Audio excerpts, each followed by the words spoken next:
Para empezar, vamos a hablar sobre cómo se diferenció la psicología social dentro del contexto de la sociología. Al inicio, la psicología social no pertenecía completamente a la psicología, sino que estaba muy ligada a la sociología. Mientras la psicología estudiaba procesos individuales como la memoria, la percepción o las emociones, la sociología analizaba las estructuras sociales como la cultura, las normas y las instituciones. Aquí surge una pregunta clave: ¿cómo influyen los factores sociales en el comportamiento de las personas? Para responderla surgió la psicología social. Autores importantes en este desarrollo fueron Max Weber, George Simmel y más adelante la Escuela de Chicago, con autores como Charles Horton Cooley. En 1908 se publicaron dos de los primeros libros importantes de la psicología social. Uno fue escrito por William McDowell y el otro por Edward R. Rose. McDowell explicaba el comportamiento social a partir de los instintos humanos. En cambio, Rose decía que el comportamiento social se debía a las influencias sociales y culturales. Esto demuestra que desde el inicio la psicología social se encontraba entre la psicología y la sociología. Por ejemplo, si una persona ayuda a alguien que se cayó, McDowell diría que es por un instinto natural de ayuda, mientras que Rose diría que es porque la sociedad nos enseña que debemos ayudar a los demás. Edward Rose definía la psicología social como el estudio de las influencias sociales sobre el comportamiento humano.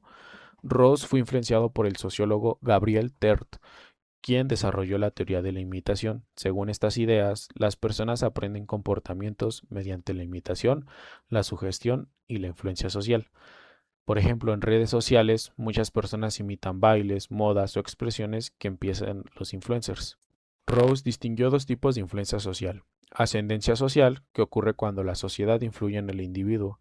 Esto ocurre mediante modas, normas y costumbres. Y la ascendencia individual, que ocurre cuando una persona influye en la sociedad, por ejemplo, líderes, artistas e innovadores. Ross también desarrolló el concepto de control social. El control social se refiere a los mecanismos que la sociedad usa para regular el comportamiento de las personas.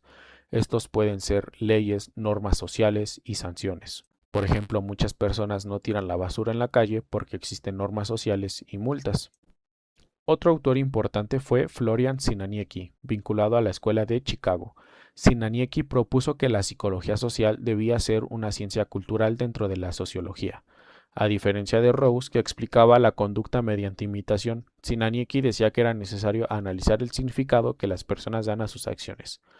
La idea central es que el comportamiento humano se entiende a partir de la experiencia subjetiva y del contexto cultural.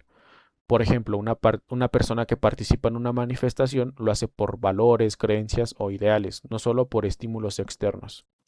Muchos manuales de psicología social fueron influenciados por las ideas del sociólogo Gabriel Tert. Gabriel explicaba que el comportamiento social, mediante imitación, sugestión e influencia social, combinaban ideas de psicología, sociología y biología. Por ejemplo, adoptar modas, expresiones o comportamientos del grupo social al que pertenecemos. Más adelante, Max Weber definió la sociología como el estudio de la acción social. La acción social es una conducta que tiene significado para la persona que la realiza y está orientada hacia otras personas. Por ejemplo, levantar la mano en clase para pedir la palabra o participación. Para Weber, las personas reflexionan sobre sus acciones y actúan según sus objetivos. La acción social tiene dos características: tiene sentido subjetivo para quien lo realiza y está orientado hacia otras personas. Por ejemplo, estudiar para un examen porque se quiere aprobar o recibir un conocimiento. Weber también propuso que las ciencias sociales deben comprender el significado de las acciones humanas. A este método lo llamó Verstehen, que significa comprensión interpretativa. Por ejemplo, si una persona trabaja horas extra, no basta solo con observarlo. También hay que entender qué significa el trabajo para esta persona. Por ejemplo, dinero, seguridad o prestigio.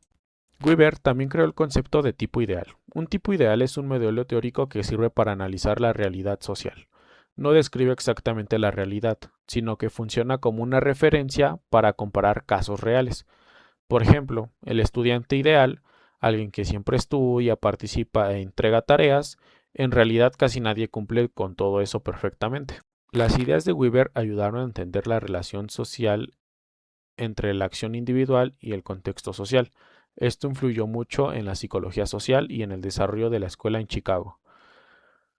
Más adelante, el sociólogo George Simmel estudió cómo las relaciones entre personas forman la sociedad. Para él, la sociedad existe gracias a las interacciones entre individuos. Un ejemplo, un grupo de amigos existe porque las personas interactúan, conversan y comparten actividades. Identificó diferentes formas de interacción social: el conflicto, la cooperación, competencia, dominación, subordinación e intercambio, que estas formas ayudan a explicar cómo se organizan las relaciones sociales. Simul también analizó algunos tipos sociales como el extranjero, el pobre y el mediador, que estos tipos se definen por las relaciones sociales que establecen con otras personas. Por ejemplo, cuando alguien da limosna, se crea una relación entre quien da y quien recibe. Más adelante en su obra La filosofía del dinero, Simmel explicó cómo el dinero cambia las relaciones sociales. Antes muchos intercambios se hacían mediante trueque, pero el dinero se convirtió en un medio universal de intercambio. El dinero tiene efectos sociales y psicológicos importantes. Puede reducir valores humanos a valor económico, aumenta la independencia individual, pero también hace las relaciones más impersonales. Por ejemplo, muchas relaciones actuales como el trabajo, la educación o los servicios están mediadas por el dinero. Continuando con Simmel, él propone el emergentismo social. Este término suena complejo. Simplemente significa que cuando las personas se juntan, aparecen fenómenos nuevos que no existen si las estudiamos por separado. Es decir, lo social emerge de las interacciones más simples. Simmel nos explica que el tamaño de los grupos cambia por completo nuestra conducta. En los grupos pequeños, al haber poca diversidad, se genera una presión hacia la uniformidad, lo que nos empuja a tener actitudes más radicales para no desentonar con el resto. Por ejemplo, imagina un pequeño comité de vecinos discutiendo un problema. Debido a que son pocos y se conocen, es probable que todos terminen aceptando una postura extrema solo para mantener la paz del grupo y no ser el diferente. Por el contrario, en las masas, nuestra capacidad de decidir se anula por la sugestión y el contagio. Es ese momento en un estadio donde terminas gritando algo que jamás dirías a solas, simplemente porque la emoción colectiva te atrapó. Al mismo tiempo, Simmel dice que nos relacionamos a través de imágenes mutuas, es decir, actuamos según lo que creemos que el otro es. Esto requiere reflexividad, que es nuestra capacidad de salirnos de nosotros mismos y analizarnos desde el punto de vista del otro.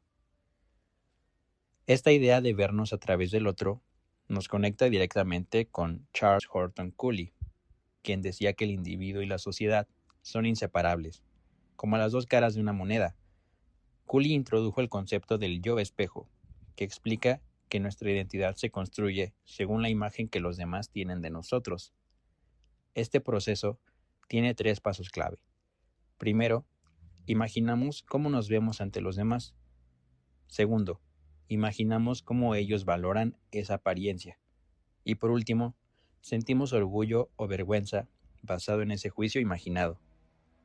Por ejemplo, piensa en alguien que publica una foto en redes sociales. No se siente bien solo por la foto, sino porque imagina que sus seguidores lo ven como alguien exitoso o atractivo. Ese sentimiento de orgullo nace de la valoración que él cree que los otros están haciendo en su mente. Para entender esto, Cooley utilizaba la introspección simpática, que es el esfuerzo de imaginar las cosas tal y como los demás las imaginan, para comprender el significado de sus actos. Esta necesidad de entender los problemas sociales llevó al nacimiento de la famosa Escuela de Chicago. Aquí, la filosofía era el pragmatismo. El pragmatismo define el conocimiento como una herramienta para resolver problemas reales, como la pobreza o la marginación que sufría la ciudad en esa época. Para un pragmático, una idea es verdadera si funciona para solucionar un conflicto social. Dentro de esta escuela aparece William Thomas, quien revoluciona el área al estudiar las actitudes. Thomas explicaba que para entender la conducta hay que mirar la relación entre los valores sociales y las actitudes. Por ejemplo, Thomas estudió a los campesinos polacos que emigraban a América. El valor era su religión y familia tradicional, pero su actitud, cambiaba cuando tenían que adaptarse a una ciudad industrial para sobrevivir. Thomas también planteó que la realidad es una construcción simbólica. Él decía que si las personas definen una situación como real, esta tendrá consecuencias reales. Si un grupo social cree firmemente que un rumor es cierto, actuará en consecuencia, provocando efectos reales en la sociedad, sin importar si el rumor era falso originalmente. Por último, llegamos a George Herbert Mead, el autor más influyente de esta corriente. Él propuso un conductismo social. A diferencia del conductismo tradicional, que solo veía acciones mecánicas, Mead decía que entre un estímulo y una respuesta hay un pensamiento reflexivo, que nos permite prever qué pasará si actuamos de cierta forma. Para Mead, nos volvemos seres sociales gracias al lenguaje y los símbolos significantes. Un gesto es un símbolo significante cuando provoca en mí la misma respuesta que espero provocar en el otro. Esto nos permite asumir el rol del otro, que es la base de nuestra identidad. Nuestra identidad tiene dos partes internas. El mí es el control social que hemos aprendido. Son las normas y expectativas de la sociedad que llevamos adentro. El yo es nuestra reacción espontánea, creativa y única ante ese mí. Por ejemplo, en un partido de fútbol, cada jugador tiene dentro de sí el mí, que son las reglas del juego y lo que el equipo espera de él. Pero cuando el jugador hace una jugada maestra e inesperada, está usando su yo creativo. Mead concluye que desarrollamos nuestra identidad completa cuando logramos entender al otro generalizado, que es cuando ya no solo importa la opinión de una persona específica, sino las normas de la sociedad en su conjunto. Así, la persona no es sujeto pasivo, sino un agente que negocia su lugar en el mundo a través de la comunicación y la interacción simbólica. A principios del siglo XX, la psicología vivió una crisis metodológica debido a que el experimento, limitado por Wundt a procesos básicos como la sensación, resultaba insuficiente para estudiar procesos complejos como el pensamiento. Esta situación llevó a un rechazo de la introspección por su falta de objetividad y a la búsqueda de nuevos referentes científicos. El conductismo de Watson y la Gestalt ratificaron la experimentación como el único camino válido. En este contexto, Floyd Allport fue decisivo al defender un objetivismo radical que establecía el método experimental como la única garantía de ciencia. Por ejemplo, es como un estudiante que solo hace la actividad cuando el profesor está presente. Aquí la conducta social se entiende solo como una respuesta observable a un estímulo externo, o sea, el profesor. Más allá de la teoría, la experimentación se trasladó al ámbito aplicado, destacando los estudios de Elton Mayo en la planta Hawthorne. Sus investigaciones revelaron que la productividad dependía más de las relaciones personales que de factores físicos o económicos.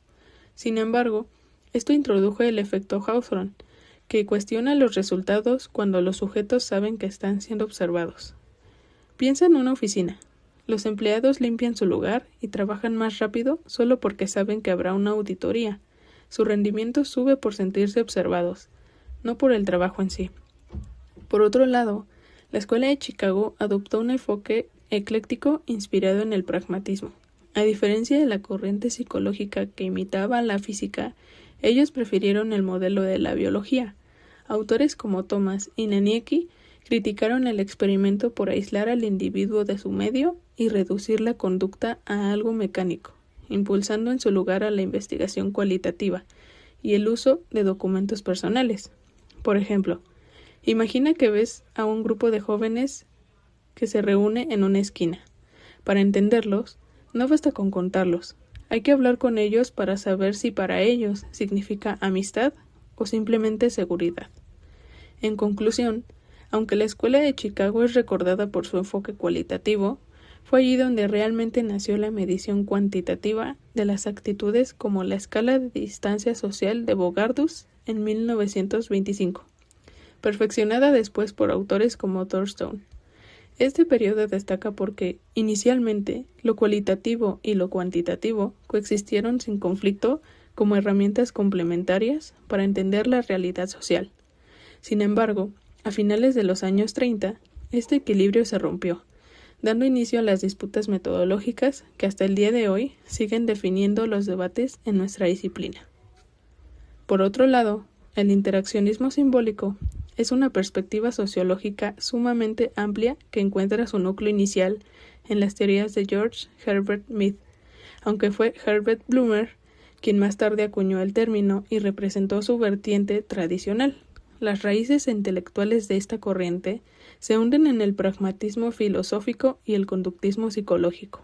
Para los pragmáticos, la realidad no existe de forma aislada, sino que se crea activamente a medida que actuamos en el mundo, otorgando una importancia enorme a la capacidad del actor para interpretar su entorno social y definir los objetos según su utilidad. Por ejemplo, imagina que irás a una fiesta y tienes que escoger tu outfit. En esta situación, estamos definiendo el objeto, que es la ropa, según la utilidad que tendrá para causar una impresión específica en los demás. A diferencia del conductismo radical de Watson, que se centraba exclusivamente en conductas observables y trataba al individuo como un títere, Mead pensaba que el estímulo no es un mandato, sino una oportunidad para actuar donde el ser humano utiliza su capacidad reflexiva para decidir su conducta. Esta distinción es fundamental, ya que Mead otorgaba prioridad a lo social. En su análisis, la unidad más primitiva es el acto, el cual comprende 4 fases dialécticamente relacionadas: el impulso o reacción inmediata, la percepción del estímulo, la manipulación del objeto y finalmente la consumación o acción que satisface el impulso original. Por ejemplo, si alguien nos grita en la calle, no reaccionamos por instinto. Nuestra mente procesa si es un conocido o un extraño antes de decidir si responde con un saludo o con enojo. Mientras que el acto involucra a una sola persona, el acto social requiere de 2 o más individuos y se articula a través del mecanismo de los gestos. Mead distingue entre los gestos no significantes, que son respuestas automáticas e irreflexivas presentes tanto en animales como en humanos, y los símbolos significantes, que son exclusivos de nuestra especie.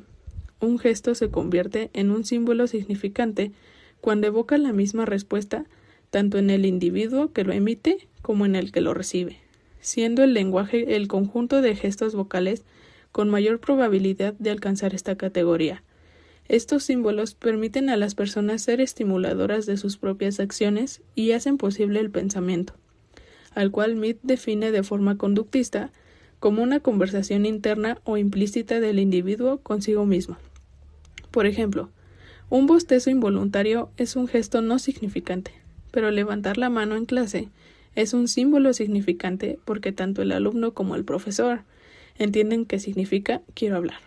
Finalmente, el interaccionismo simbólico defendido por Blumer se posicionó en 2 frentes críticos: contra el reduccionismo psicológico, que ignoraba la construcción de significados, y contra las teorías sociológicas macro, como el funcionalismo estructural, que veían la conducta como algo determinado por fuerzas externas.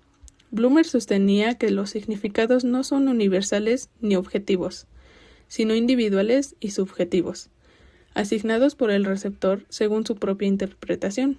De este modo, la teoría de Mead y sus sucesores resalta que el ser humano no es un ente pasivo, sino un actor dinámico y creativo que, a través de la interacción simbólica, forja su propio acto y organiza la estructura de la sociedad humana. Ahora hablaremos sobre los procesos mentales y la mente, pues desde esta perspectiva del interaccionismo simbólico, la mente no se entiende únicamente como un proceso biológico que ocurre dentro del individuo, pues para autores como Mead, la mente se desarrolla a partir de la interacción social. Esto significa que la capacidad de pensar surge cuando las personas participan en procesos de comunicación con otros individuos. A través del uso de símbolos, especialmente el lenguaje, los seres humanos pueden reflexionar sobre sus acciones, imaginar posibles respuestas y anticipar la reacción de los demás, lo que es, en otras palabras, que pensar implica también considerar las perspectivas de otras personas y evaluar cómo podrían interpretar nuestras acciones dentro de una situación social. Otro elemento que es fundamental dentro del interaccionismo simbólico es la capacidad de pensamiento que poseen los seres humanos, pues a diferencia de algunas perspectivas que explican el comportamiento como una reacción automática ante estímulos del entorno, esta teoría propone que los individuos interpretan la información antes de actuar. ¿Pero esto qué significa? Esto significa que, frente a una misma situación, diferentes personas pueden reaccionar de maneras distintas, dependiendo de cómo interpreten lo que está ocurriendo. De esta forma, el comportamiento humano no va a depender únicamente de las condiciones externas, sino también de los procesos de interpretación que realiza cada individuo. Y entonces esto nos lleva a hablar sobre que el pensamiento y la interacción social van a estar estrechamente relacionados, pues es a través de la interacción con otras personas que los individuos desarrollan la capacidad de reflexionar sobre sus propias acciones y sobre las expectativas sociales que estos tienen. Pues es gracias a las interacciones cotidianas que aprendemos a interpretar gestos, palabras y comportamientos, y con base en estas interpretaciones vamos a decidir cómo actuar. De esta manera, el pensamiento no se va a desarrollar de una manera aislada, sino que surge y principalmente se va a fortalecer constantemente a partir de las experiencias sociales y del contacto con otras personas dentro de la sociedad. Y es así que podemos hablar de otro elemento central y que será fundamental también dentro del interaccionismo simbólico. Y este es el aprendizaje de significados y símbolos. ¿Pero qué es esto? ¿Qué entendemos por esto? Los símbolos serán estos elementos que siempre van a representar algo más y que van a permitir la comunicación entre las personas. Las palabras, los gestos o incluso algunos objetos pueden funcionar como símbolos dentro de una sociedad, pues es a través de la interacción social que los individuos aprenden el significado de estos símbolos y también aprenden a cómo utilizarlos dentro de diferentes contextos. Es gracias a este proceso que las personas pueden compartir interpretaciones sobre la realidad y coordinar sus acciones dentro de la vida social. Y en este sentido, el lenguaje se va a convertir en uno de los instrumentos más importantes para el desarrollo de la vida social. Entonces, queda claro que para el interaccionismo simbólico, el comportamiento humano debe entenderse como un proceso continuo de acción e interacción, pues las personas interpretan la situación en la que se encuentran antes de decidir cómo actuar. Esto va a implicar que la conducta humana está influida por el significado que cada individuo va a atribuir a la situación social. Es en este proceso que las personas toman en cuenta no solo sus propias percepciones, sino también las posibles reacciones que van a tener las demás personas. De esta forma, la interacción social se va a convertir en un elemento central para comprender cómo se desarrolla el comportamiento dentro de la sociedad. Y es de esta manera que aparece otro aspecto importante dentro de este contexto, que es la idea de elección. Pues aunque muchos significados sociales son aprendidos a través de la cultura y de la interacción, los individuos no se van a limitar únicamente a reproducir estos significados. Las personas también pueden reinterpretarlos y elegir diferentes formas de actuar en una situación determinada. ¿Pero qué significa esto? Esto significa que los individuos tienen cierto grado de creatividad dentro de la vida social, ya que ellos pueden modificar sus interpretaciones y adoptar nuevas líneas de acción. Y finalmente va a aparecer otro concepto dentro de la teoría de Mead, que no es menos importante, incluso es de los que mayor relevancia tienen dentro de esta teoría. Pero ¿cuál es este concepto? Este concepto es el self. ¿Pero qué significa? ¿Qué nos quiere decir? ¿O a qué se refiere? El self se va a referir a la capacidad que tienen las personas para verse a sí mismas como objetos. ¿Pero esto qué quiere decir? Es decir, esta capacidad para reflexionar sobre su propio comportamiento y evaluarlo desde la perspectiva de otros individuos. Esta capacidad se desarrolla a través de la interacción social, ya que las personas aprenden a considerar cómo son percibidas por los demás. De esta manera, la identidad personal no se forma de manera aislada, sino que se construye socialmente y, al mismo tiempo, las interacciones entre individuos contribuyen a formar la estructura de la sociedad, ya que cada interacción cotidiana participa en la construcción de la realidad social. La obra de Erving Goffman. Uno de los autores más importantes dentro del interaccionismo simbólico es Erving Goffman, especialmente por su obra The Presentation of Self in Everyday Life. Goffman propone lo que se conoce como la analogía dramaturga, donde compara la vida social con una obra de teatro. Según esta idea, cuando las personas interactúan con otras, en cierto sentido, están representando un papel frente a una audiencia. Cada individuo intenta mostrar una determinada imagen de sí mismo para que los demás lo perciban de cierta manera. Por eso, el self o identidad no es algo completamente fijo, sino algo que se construye y mantiene durante las interacciones sociales. Un concepto clave en la teoría de Goffman es el manejo de impresiones. Esto significa que las personas tratan de controlar la forma en que los demás las perciben. Para lograrlo, utilizan diferentes estrategias durante la interacción social, como la forma de hablar, la postura, la vestimenta o el comportamiento. En otras palabras, tratamos de mostrar una versión de nosotros mismos que sea socialmente aceptable o que genere una impresión positiva.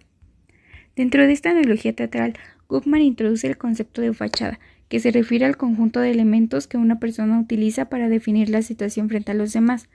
La fachada tiene dos componentes principales. El primero es el medio, que es el escenario físico donde ocurre la interacción. Por ejemplo, un aula para un profesor, un hospital para un médico o una oficina para un trabajador. El segundo es la fachada personal, que incluye las características del actor social como su apariencia y sus modales. La apariencia suele indicar el estatus social o el rol de la persona, mientras que los modales muestran la forma en que el individuo espera comportarse o interactuar con los demás. Goffman también señala que las personas suelen presentar una versión idealizada de sí mismas. Esto significa que, durante la interacción social, muchas veces se ocultan aspectos que podrán afectar negativamente la impresión que los demás tienen de nosotros. Por ejemplo, una persona puede ocultar errores, debilidades o aspectos de su pasado para mantener una imagen más favorable. Desde la perspectiva del interaccionismo simbólico, la sociedad no es algo completamente externo a los individuos, más bien se entiende como el resultado de las interacciones entre las personas. Esto significa que los grupos, las normas y las estructuras sociales se construyen continuamente a través de la interacción social. Cuando las personas se comunican e interpretan símbolos como palabras, gestos o comportamientos, crean significados compartidos que permiten coordinar acciones y formar grupos sociales. De esta manera, la sociedad se mantiene y transforma constantemente mediante la interacción cotidiana. Principios metodológicos. El interaccionismo simbólico también propone ciertas formas de estudiar la realidad social. En este aspecto destaca el sociólogo Herbert Blumer, quien desarrolló varios principios metodológicos para investigar la interacción social. Uno de sus planteamientos es que los investigadores deben estudiar la acción y la interacción del mundo real, ya que la realidad social es más compleja y no puede comprenderse únicamente mediante teorías abstractas. Blumer también criticó lo que llamó cientificismo ciego, que consiste en estudiar la sociedad solo mediante estadísticas o correlaciones de variables. Según él, este enfoque ignora algo fundamental, que las personas interpretan las situaciones antes de actuar. Por eso, propuso el uso de conceptos sensibilizadores, que son conceptos que ayudan al investigador a orientar su observación sin imponer definiciones rígidas sobre la realidad social. Manfred Kuhn, representante de la escuela de Iowa, tenía una postura más cercana al método científico tradicional. Él creía que la sociología debía formular leyes generales, usar variables medibles, utilizar definiciones operacionales y buscar causas de la acción social. Por ejemplo, Kuhn intentó operacionalizar el concepto de self mediante preguntas como ¿quién soy? Las respuestas de las personas a esta pregunta podrían utilizarse como datos empíricos para estudiar la identidad. Críticas al interaccionismo simbólico. A pesar de su importancia, esta perspectiva también ha recibido algunas críticas.